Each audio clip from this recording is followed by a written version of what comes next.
Hi guys, welcome to our life in the Philippines.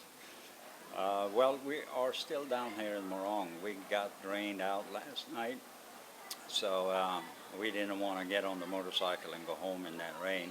It was actually pretty heavy rains.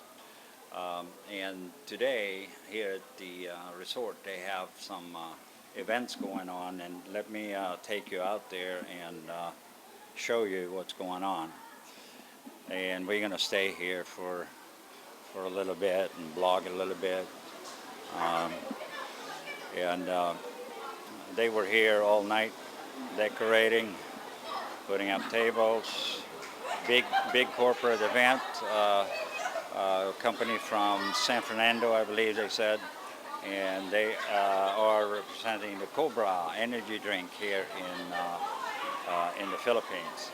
So we're going to be here, stay here a little bit and just cover it, try to enjoy the day.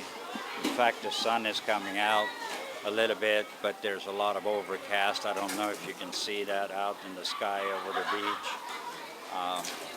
But we're going to stay here, enjoy it, have a fun day, trying to do some more vlogs.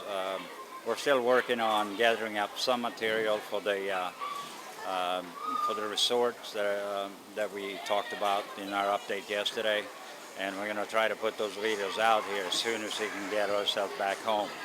It's getting real noisy here, guys, so for now this is a short update. It will be unedited as we have limited internet here, and we will get back to you with another update as soon as we can. God bless and see you soon.